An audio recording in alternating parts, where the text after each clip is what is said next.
let's get into the story of Ruth, my girl Ruth. So, let's start here. It was a lady, her name was Naomi, and she lived in the promised land with her husband and to her two kids.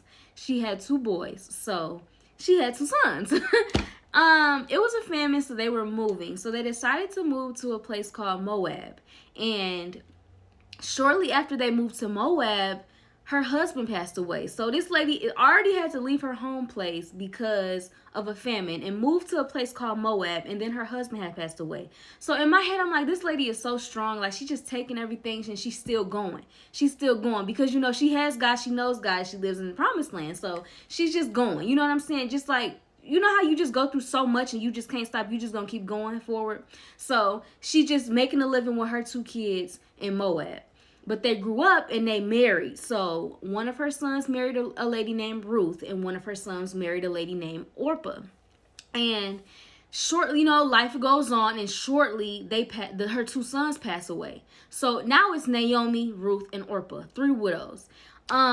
So her two daughter-in-laws, they weren't from the promised land, but I'm sure they've heard of the promised land. You know what I'm saying? The parting of the Red Sea and just all the miracles. And, they were married to men of God. So, they know. You know what I'm saying?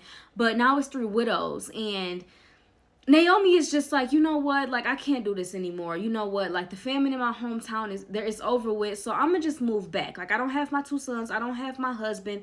I'm going to just go back because I know the famine is gone, and I'm going to just go back. And she was telling Ruth and Orpah, like, okay, y'all can go back. I don't have any more sons. I don't really have much for y'all. I want y'all to have a prosperous life and just remarry and have kids. This ain't really, I don't really know what to say, basically, but I'm going back. So, as time goes on, everybody clinging on to each other and just real sad.